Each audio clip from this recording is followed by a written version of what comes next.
नमस्कार दोस्तों, ocean network में आपका स्वागत है।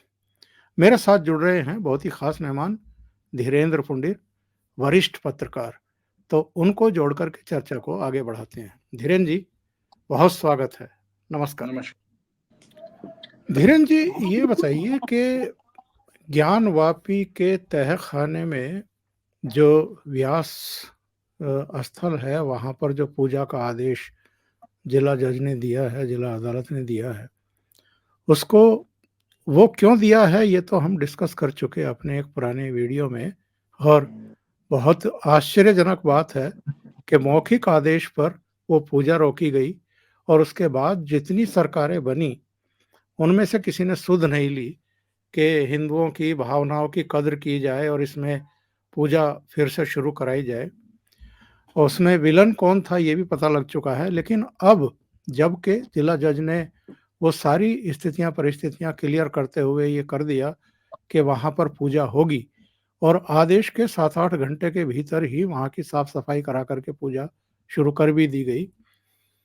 अब इसको लेकर के भी राजनीति शुरू हो चुकी है। अखिलेश यादव कहते हैं कि जी इतनी भी क्या जल्दी थी, 7 दिन का समय दिया था अदालत ने और इससे पता लगता है कि भाई आप लोग कितनी जल्दबाजी में हैं, किस तरह की राजनीति कर रहे हैं। कोई इस तरह की बयानबाजी उनकी तरफ से हुई।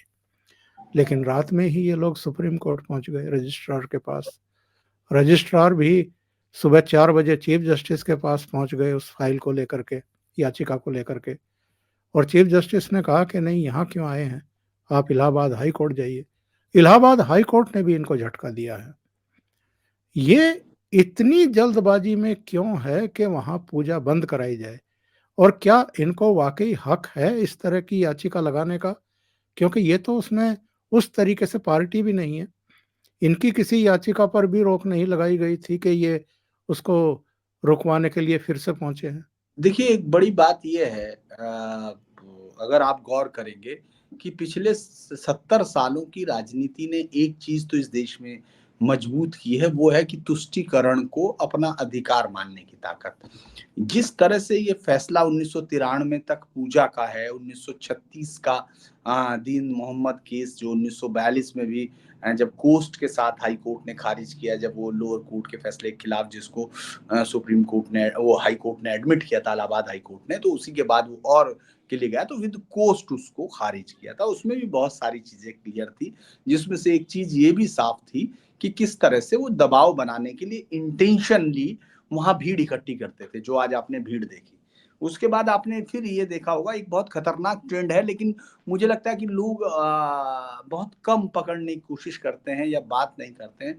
ये चीजें जिस टर्न पर जा रही हैं, उनकी लीडरशिप का तनाव वही होता है। वो डराने की कोशिश करते हैं, वो धमकाने की कोशिश करते हैं, और जो भी कोई चीज कानून सम्मत हो, भले ही वो कानून सम्मत हो, संविधान के अंदर हो, लेकिन उनके मुताबिक ना हो, तो वो उस पर पूरे देश को नुकसान होना होगा, पूरा देश परेशान होगा, मुस्लिम परेशान होगा, आपने विश्वास तोड़ा है, 1947 का देश नहीं है। इस तरह की राजनीति आप इसमें देखेंगे। इसमें भी आपने गौर किया होगा कि चाचा भतीजे दोनों थे। देवबंदी राजनीति की दोनों शाखाएं वहां आपको दिखेंगी। और ये बात हमको ये गौर करने की बात है कि ये सबसे पहले दिख रहा था, क्योंकि आप कोई भी, मैं फिर बार बार कहता हूं कि एक राष्ट्रीयता की एक बेसिक लाइन होती है, जिसके इर्द गिर्द आप किसी घर में जाते हैं तो उस घर की एक अपनी निश्चित मर्यादा होती है। उसके इर्द गिर्द आप जाकर बैठ सकते हैं, आप अपना आगे का काम शुरू कर सकते हैं, लेकिन वो मर्यादा निश्चित रहती है। लेकिन इस देश के लिए कोई मर्यादा निश्चित नहीं की गई थी। बहुत हैरानी की बात है कि जिस भी चीज का 1993 में जब ये मौखिक आदेश पर बंद की गई, जो वोटों के लिए, जो तुष्टीकरण के लिए की गई थी, आप जब कोर्ट आदेश कर रही है तब आप इस बात के लिए कह रहे हैं कि दिल टूट गया है, आप प्रेशर बना रहे हैं। अगर आप गौर करेंगे तो ये वही पॉलिसी है जो मैंने कल भी बताया था कि अंबेडकर ने अपनी किताब में पाक विभाजन में इसको बहुत क्लियरली मेंशन किया था कि अपनी ब्लैकमेल करने की ताकत, बार बार वो हिंदुओं को ब्लैकमेल करके अपनी अनुचित मांगों को मनवाने की कोशिश करेंगे। तो वो इंटेंट दिखता है आपको, साफ तौर पर दिखता है कि जब आपके पास कोई और कारण भी नहीं। अगर मैं कहूं, आपको आवाज आ रही है? हाँ जी, हाँ जी। जी, मेरा वो तो जिस तरह से कोई लॉजिक नहीं है, वहाँ म पूजा की इजाज़त थी, पूजा की इजाज़त एक पॉलिटिशियन ने बंद कर दी, अब आपको वो फिर वापस अगर दे दी है तो अचानक क्या हुआ कि 20 करोड़ मुसलमानों के दिल टूट गए, वो सदमे में आ गए और वो नुकसान पहुँच जाएगा और वो तहम्मुल पे हैं, वो सब्र पे हैं और वो तमाम चीज़ें आप गौर कीजिए, अगर आप उसको बहुत गौर से सुनेंगे, तो ये लगभग उसी तरह की धमकी है जो आप हमेशा से सुनते हैं। कोई ये नई चीज नहीं है।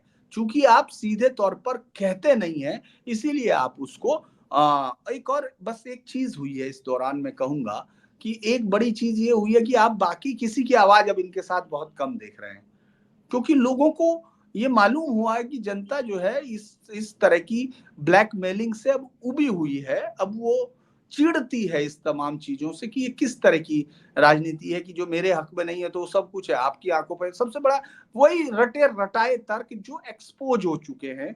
अगर आप देखेंगे कि इस्लाम इजाजत नहीं देता दूसरे के मंदिर तोड़ के मस्जिद बनाने की, ये 40,000 क्या है, ये आंखों के सामने क्या है। दरअसल सुप्रीम कोर्ट के एक फैसले में जो मुझे राम मंदिर वाले में खूब दिखा था, मतलब मैं सुप्रीम कोर्ट की पूरी बहुत शिद्दत के साथ इज्जत करते हुए कह रहा हूँ कि वो फैसला उसी दिन, मैं फिर कह रहा हूँ, मुझे उसी वक्त जब मैं पढ़ रहा था, उसी वक्त जब उस समय मैं कवर कर रहा था कि ये एक गलती मतलब मुझे लगी कि सुप्रीम कोर्ट ने शायद, हो सकता है उसके पास अपने कारण रहे होंगे, लेकिन उसने कहा कि ये मंदिर मतलब नीचे एक स्ट्रक्चर है जो गैर इस्लामिक है और ऊपर जो है मस्जिद थी ये, लेकिन तोड़ने के सबूत नहीं मिलते। इससे ज्यादा मुझे लगता है कि एकदम वैग आइडिया नहीं था और उसी समय मैंने कहा था कि इसका ये फायदा उठाएंगे ये लीडर, इनकी जो जिहादी आइडियोलॉजी है वो इस फैसले को अपने लिए विक्टिमहुड का सबसे बड़ा कार्ड बना के इस्तेमाल करेगी। आप आज भी देखिए, तमाम जगह देखिए, वो यही बात करने की कोशिश करते हैं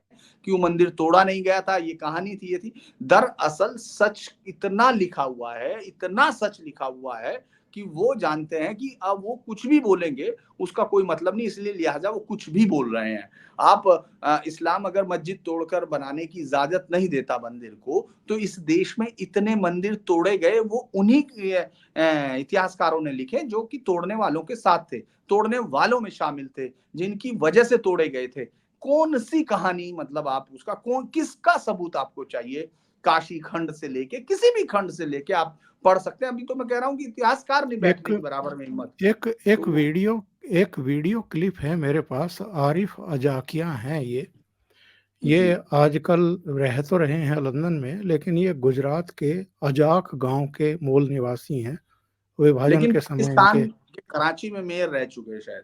कराची के पास किसी शहर के मेयर रहे थे। हाँ ये जी। पिछले दिनों गए थे काशी जी, और वहां पर इन्होंने एक वीडियो शूट करके एक टिप्पणी की है। जरा ये वीडियो की टिप्पणी इनकी टिप्पणी सुनते हैं, इसके बाद हमें चर्चा भी, को आगे बढ़ाएंगे। हाँ मेरे पास वो नहीं आ रहा है वीडियो आप वाला ये है हज़ारों साल ऑडियो, बस पुराना मैं ऑडियो मंदिर ही सुन रहा और ये 300 साल पुरानी मस्जिद। ये इंतहा नहीं है, जुल्म नहीं है तो और क्या है? आप मुझे बताएं कि इससे बड़ा अत्याचार क्या होगा? ये सेक्युलरिज्म नहीं है, ये अत्याचार है। हज़ारों साल पुराना मंदिर, 300 साल पुरानी मस्जिद, ये हुक्मरानी की निशानी है, ये उस जुल्म की निशानी है जो इस कौम पे किया गया। और कितना बर्दाश्त करें? उन्होंने वहीं से मौके से खड़ा होकर के उसको दिखाते हुए कि ये हजारों साल पुराना मंदिर और कुछ सैकड़ों साल ये पुरानी मस्जिद, इसके ऊपर ये तामीर की गई। बोला इससे ज़्यादा और क्या हो सकता है, और धर्मनिरपेक्षता के नाम पर आप इससे ज़्यादा और क्या कर सकते हैं? कौन बर्दाश्त करेगा इन चीज़ों को? देखिए, मैंने ये कहा कि ये इतना ज्यादा क्लियर है और ये बात शायद अब ये मुस्लिम जो जिहादी आइडियोलॉजी के लोग हैं वो भी ये समझते हैं कि वो झूठ अब चलेगा नहीं दुनिया में। हो सकता है वेस्ट में चल रहा है जहां वो उनको विक्टिम कार्ड के तौर पर प्ले कर रहे हैं, लेकिन हिंदुस्तान जिसने इस दुनिया में सबसे ज्यादा नृशंसता भुगती है, खासतौर से इस्लामिक हमलावरों से, बर्बरों से, जो वैश्यों की तरह इस देश पर टूट पड़े और जिन्होंने इस देश की संस्कृति को पूरी तरह से नष्ट करने में अपना योगदान दिया। मैं एक जगह देख रहा था और वो बहुत बड़ी चैनल की वेबसाइट है, वो आज ही मैं एक स्टोरी पढ़ रहा था उस पे। उसने कहा कि हल्दी अंग्रेज अपने साथ लेके आए थे।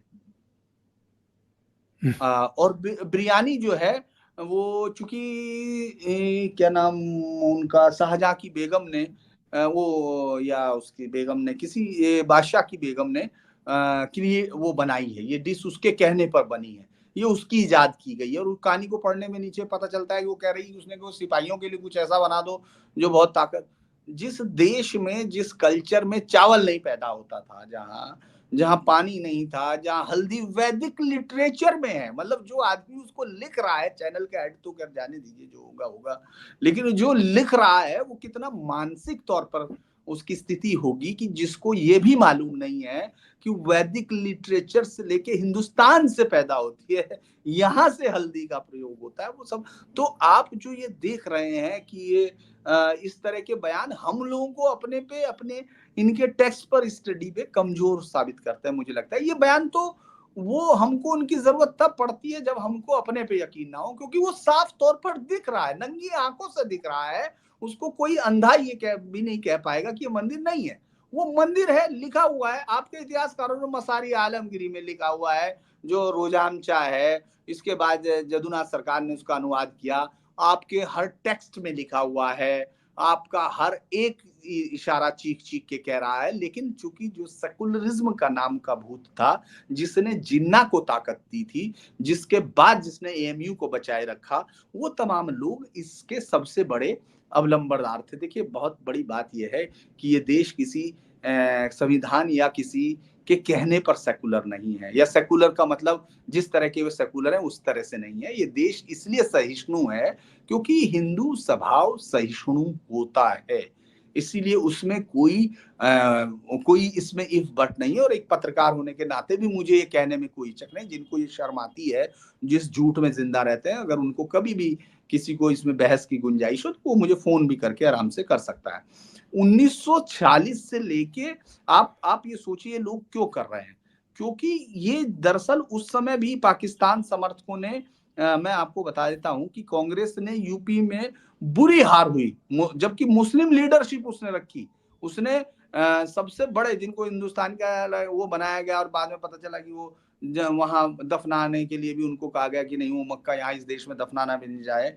बुरी हार के बाद मुस्लिम प्रतिनिधित्व के 66 में से 12 सीट जीती थी, है ना, जबकि 1937 में उन्होंने 58 में से 26 थी। और इसके देवबंदी का अलीगढ़, इसको देवबंदी समर्थन, वही जो मैंने कहा, उसके भी पीछे दो कारण थे, क्योंकि उनको लगता था कि हमको ये जो है ये देश यहीं रह के, दो लाइन थी दरअसल। कंफ्यूजन ये है, आज भी उन्होंने इस बात को कहा, या तमाम आप गौर रोज सुनते हैं कि हमने तो ये कर दिया, लेकिन वो 98% वोट उन्होंने उसी को दिया, पाकिस्तान वहीं बना। मैं आपको ये बता दूं तो बार बार मैं ये कहता हूं कि पाकिस्तान वहीं बना, ये देवबंद में और उसमें बना, और कहीं नहीं बना।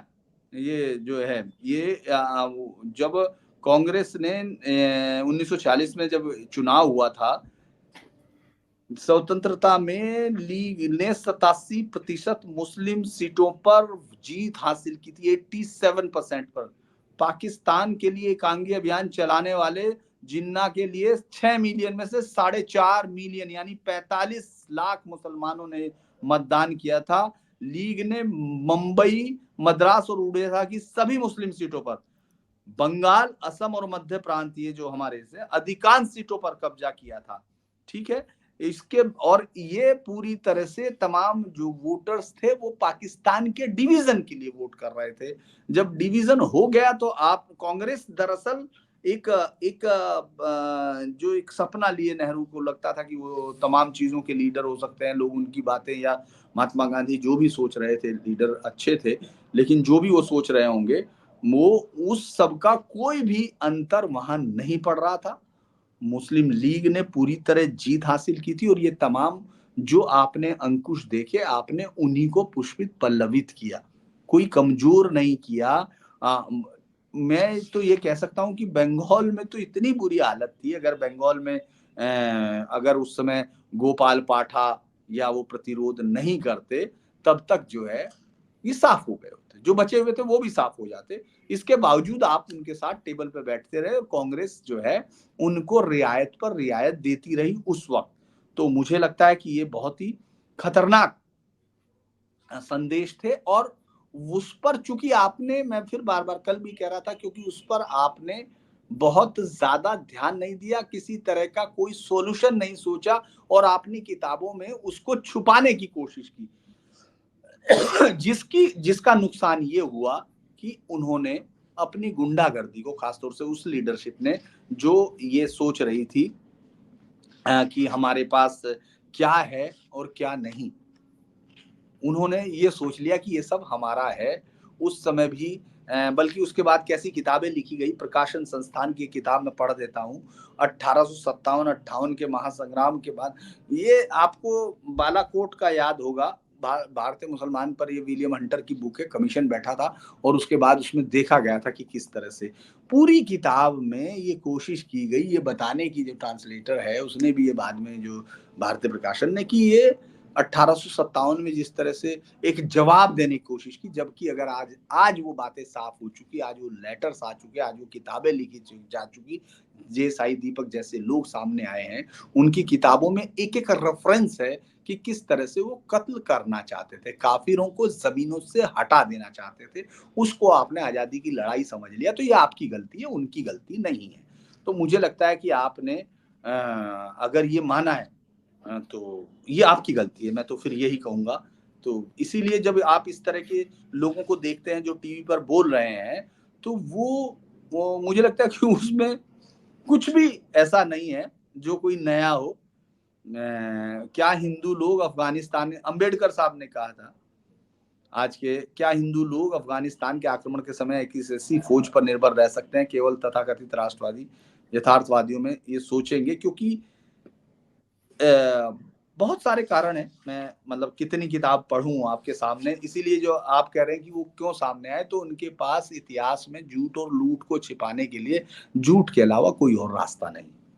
और ये जो भड़काने वाले बयान शुरू हो चुके हैं, जो फ्रस्ट्रेशन शुरू हो चुका है, मैं ये देख रहा था आज, मैं इसको शेयर कर लेता हूँ पाठकों से और आपसे।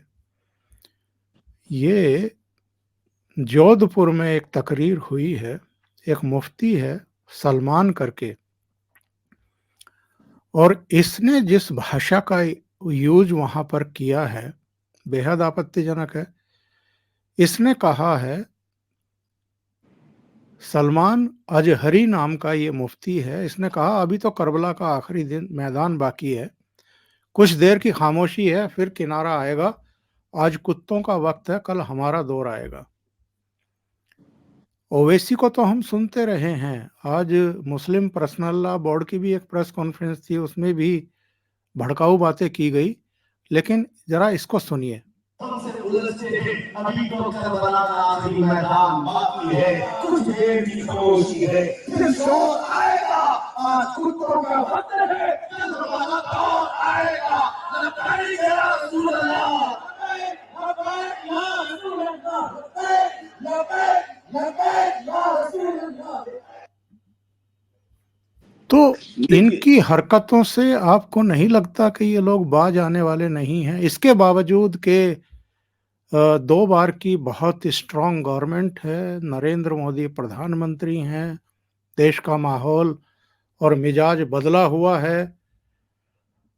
अब तो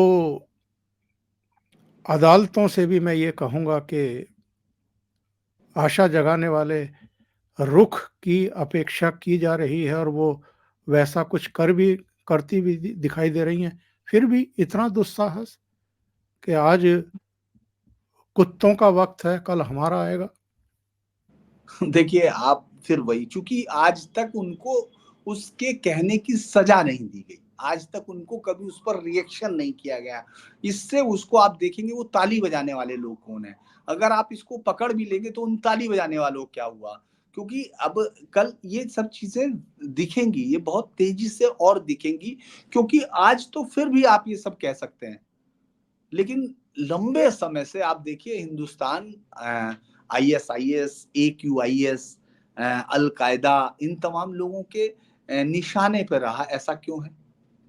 जबकि आप तो हिंदुस्तान के सर्वोच्च पद पर बैठा चुके हैं, आपने तो बंटवारे का जख्म सहा, लेकिन उसके बावजूद कुछ नहीं कहा, क्योंकि वो एक आइडियोलॉजी है, आपको बार बार उससे जब तक सही तरह से निपटा नहीं जाएगा, उसके अलावा कोई रास्ता अभी तक तो नहीं दिखता है इतिहास की किताबों में, कि उसको सही तरह से जब तक सही बताया नहीं जाता कि आपका ये जरा सा भी इससे आगे का आपकी अभिव्यक्ति को खत्म करता है, इससे आगे आपकी अभिव्यक्ति का कोई अधिकार रह नहीं जाता है, और आप फिर तब एक दायरे में होंगे कानून के। वो होता नहीं है। आपने उस समय देखा होगा एक और अजमेर के उसको जब उसने किस तरह से धमकियां दी थी, जब वो गला काटा गया उदयपुर, उस समय उसके हक में खड़े हुए। ये दरअसल वही मेंटलिटी है जो हमास की तारीफ करती है, जो हमास के जब इजराइल पर हमला करते हैं तो उसके लिए खुशियां मनाती है और कहती है चूंकि उन पे अत्याचार हो रहा था इसलिए उन्होंने कत्ल किए।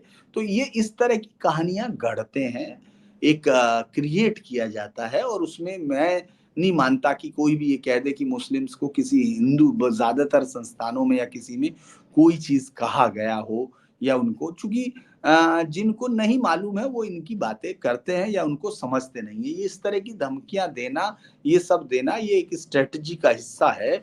और उस समय कैफ था, मुझे याद है जब उसने कहा पाकिस्तान में, उसी समय की बात है जब डिवीजन की बात हो गई सब होगी, तो उसने कहा कि लड़के लिया पाकिस्तान, हंस के लेंगे हिंदुस्तान। यानी एक अब ये लोगों को डरा रही हैं ये चीजें। अगर हम लोग ये कहें पूरी तरह से ये चीजें उन लोगों को जो अब आपको लगेगा वो पार्टी से ज्यादा उम्मीद करते हैं, बीजेपी से वो ज्यादा उम्मीद करते हैं कि वो कुछ करेगी। कुछ करेगी का मतलब उनका कोई ये किसी भी, मुझे नहीं लगता कि कोई फैनेटिक से फैनेटिक हिंदू भी ये चाहता होगा कि किसी मुस्लिम को सब स्टैंडर्ड पोजीशन में लाया जा सके या दोयम दर्जे की नागरिकता दी जाए। ऐसा शायद मैंने इतने दिन तक की बातचीत में लोगों से मिलने के बावजूद भी देखा है। वो सब ये कहते हैं कि कानून का पालन करें, सिर्फ कानून माने, ये उनकी इच्छा है। इसीलिए वो बार बार कोशिश करते हैं। लेकिन आप ये देखिए कि मुस्लिम लीडरशिप ऐसे लीडर्स को तनाव देने की कोशिश करती है जो भारत माँ को डायन कह दे, जो काटने की धमकियां दे दे, जो 15 मिनट की छूट मांगे, इस तरह की लीडरशिप, क्योंकि वो एक आइडियोलॉजी के बीच से निकलती है। उस पर ध्यान कभी सरकार नहीं देती है, उस पर देने की जरूरत है। जब तक आप वो नहीं समझेंगे इस तरह की बयानबाजी होगी, और ये पहले से प्रीएम्प्ट होता है। यानी आप कुछ कहेंगे तो आपने अदालत पे आज से ही प्रसन्न चिन्ह लगाना शुरू कर दिया। आप सुप्रीम कोर्ट पर आज से सवाल शुरू कर चुके हैं, और ताकि वो फैसला दे तो जज उस दबाव में रहे, जज के ऊपर वो तनाव आ जाए। आप इस तरह की धमकियां, और कुछ नहीं होती है, इससे ज्यादा इनका कोई मतलब नहीं होता। ये उस धमकियों को पूरी तरह से देना चाहते हैं, जबकि वो लगातार एक्सपोज होते हैं, क्योंकि अब उस आइडियोलॉजी को समझने के लिए किसी थ्योरम सुलझाने जैसी नहीं है। अब तो हर के पास है, हर के पास उसकी जानकारियां हैं। और मैं तो इनका ये बयान पढ़ कर के आज हैरत में रह गया। ये देखिए मुस्लिम पर्सनल लॉ बोर्ड ने क्या कहा है। इन्होंने कहा है कि मंदिरों को तोड़कर नहीं बनी एक भी मस्जिद, मुस्लिम शासक चाहते तो एक भी मंदिर नहीं बचता। मतलब इससे बड़ा झूठ और क्या होगा। और अभी भी धमकाने की कोशिश कर रहे हैं कि अगर जिनको हम अपना शासक मानते हैं, आज के जो शासक हैं इनको ये अपना नहीं मानते, ये कह रहे हैं मुस्लिम शासक चाहते तो एक भी मंदिर नहीं बचता। और किसी मंदिर के ऊपर तो मस्जिद बनाई ही नहीं गई, किसी मंदिर को तोड़ा ही नहीं गया। ये किसके सामने इतना बड़ा झूठ बोल रहे हैं? दरअसल मैंने यही बात आपको कही कि उस फैसले में सुप्रीम कोर्ट के जी सुप्रीम, आप शायद बाइट्स कोई सुनवाना चाह रहे थे। हाँ, वो मैं बाइट इनकी लेकिन वो थोड़ी लंबी है, उसको मैं सुनवा नहीं रहा। जी ओके, तो मैं ये कह रहा था कि उस फैसले में यही दिक्कत थी, जिसका हर एक चीज का फायदा उठाने की कोशिश की जाएगी, हर एक चीज का होगा, क्योंकि ये इतिहास में पढ़ने की जरूरत होती है। ये चीजें आप दो ही तरीके से सीखते हैं, कि या तो इतिहास में आपने पढ़ा हो, इतिहास देखा हो, और फिर उस एक्ट को एनालाइज किया हो। आपने खासतौर से हिंदुस्तान का ये दुर्भाग्य है कि यहाँ की लीडरशिप हमेशा से आवश्यकता से अधिक ज्यादा फ्री रहने की कोशिश की, आवश्यकता से ज्यादा मानवीय रहने की कोशिश की। और जब वो उभर रहे हैं, जब जिस समय चीजें दिख रही हैं कि ये चीजें खराब होंगी, उस वक्त कोई भी एक्शन लेने की जरूरत नहीं थी। दरअसल मदरसों में जो एजुकेशन का जो दौर था, उस पर गौर करने की जरूरत थी। किस तरह से पाठ पढ़ाया जा रहा है। अगर आप बचपन से ये सीख के पढ़ेंगे कि हिंदू नजस होता है, काफिर नजस होता है, उसको कत्ल करना एक सबाब का काम है, या उसको जिहाद फी सबीलुल्लाह जो है सबसे बड़ी चीज है, जिहाद उल लिसान दूसरे दर्जे की चीज है। जब आप ये पढ़ के बड़े होंगे तब आप किस तरह से खड़े होंगे, क्योंकि आप जब भी आप पढ़ते हैं नमाज या तमाम चीजें, या जहां ऐसी जगह बैठते हैं, तो वहां कई बार मतलब आप इस तरह की चीजें जरूर सुनते हैं जो दूसरे धर्मों को नीचा दिखाने के लिए, और चूंकि बेसिक लाइन ही वो है जो दूसरे धर्मों के तमाम को झूठा साबित करती हो, कहती हो, तो फिर उसके बाद आप जरा सी भी उसमें ये उम्मीद कैसे करते हैं। वो उम्मीद तब जगती है जब आप कम से कम ये तय कर दें कि आप कम से कम अपनी अभिव्यक्ति की दायरे जानेंगे। तमाम तमाम लोगों की तरह, चाहे दूसरे धर्म, चाहे वो हिंदू हो या कोई भी हो, आप जब तक ये समझेंगे कि कानून कहाँ तक आपके साथ है और जहां आप कानून तोड़ेंगे वहां आप जाएंगे। इसीलिए ये छटपटाहट, ये बौखलाहट और ये सब चीजें आपको और बढ़ती दिखेंगी। कल मतलब आज आपके उसके हिसाब से जो मैं कहूंगा कि शनिवार वो जो कैबिनेट है उत्तराखंड में, वो सीए को एक्सेप्ट कर, उसको यूसीसी को एक्सेप्ट कर लेगी, तो उसके बाद और बढ़ेगी। क्योंकि यूसीसी में जो जो नया वहाँ कानून दिख रहे हैं उसमें क्या है, एक तो आपको बहुविवाह प्रथा एकदम बंद हो जाएगी, आप 4 शादियां नहीं कर सकते हैं। दूसरा क्या है कि आप कोई भी तलाक कोर्ट के अलावा कोई मान्य नहीं होगा। दूसरा कि तलाक के लिए कोई शर्त नहीं होगी पुनर्विवाह के लिए। पुनर्विवाह आपके यहाँ तो बिना शर्तों के हो जाता है, वहां वो है। दूसरा जो सबसे बड़ा चेंज है जो दिख नहीं रहा है जिसको, वो ये है कि आपको पिता की संपत्ति में लड़का लड़की को बराबर का हक मिलेगा। अभी तक तो आपको 1/7 या 1/8 कुछ इस तरह का वहां है, आपको नहीं मिलता है। कई बार तो वो भाइयों के उनके पास जाती है, आप प्राइम रेस्पोंडेंट नहीं होते, पत्नी को हिस्से नहीं मिलते। तो वो सब चीजें बिल्कुल एकदम कानून बदल जाएंगे, तो वो एकदम उलट कर देगी। और अभी तो उनके लिए कोई सीमा नहीं थी शादी की बाल विवाह में, क्योंकि जैसे ही बालिग फर्स्ट मेंस्ट्रुएशन के बाद वो शादी कर सकते थे। वो किस उम्र में होता है ये आपको थोड़ी, या किसी को ये कोई मतलब नहीं है, तो बहुत प्राइवेट चीज है। उस समय आप जाने, आपने शादी कर दी तो आपके पास कोई चारा नहीं है। लेकिन आज की डेट में अब आपको 18 साल की उम्र के बाद मिनिमम शादी होगी, चाहे वो किसी भी धर्म की हो। तलाक के रूल अलग होंगे आपके पास, जो एक कोर्ट से मिलेंगे लिव इन पार्टनरशिप, जो लिव इन पार्टनर होंगे उनका रजिस्ट्रेशन होगा। जब वो टर्मिनेशन होगा तब भी उनको रजिस्ट्रेशन इन्फॉर्म करना पड़ेगा। अगर कोई बच्चे होते हैं तो उनकी बाकायदा माँ बाप के तौर पर नाम लिखा जाएगा। तो ये सब चीजें जब होंगी तो फिर आप देखेंगे कि किस तरह से फिर भड़काहट होगी। सीए के रूल आने हैं, सीए के रूल शायद आजकल में आने की बात थी, अब तो ये संसद चूंकि अभी मंडे में दिखेगा, तो वो आएगा। वो भी आने के बाद होगा, तो वो जो एक कट्टरवाद है उसको और ज्यादा मुझे लगता है कि खड़े होने की कोशिश होगी। आप देखेंगे कि अब उनकी जो अच्छी लीडरशिप है, पहले इस तरह की बातें आपको स्क्रीन पर नहीं दिखती थी। अगर आप उनके डिबेटर्स को देखेंगे तो वो स्क्रीन पर बोलते हुए दिखेंगे कि जैसे हरिशंकर जैन को कहने की कोशिश करेंगे कि आप जैन हैं, हिंदू बनने की कोशिश मत कीजिए।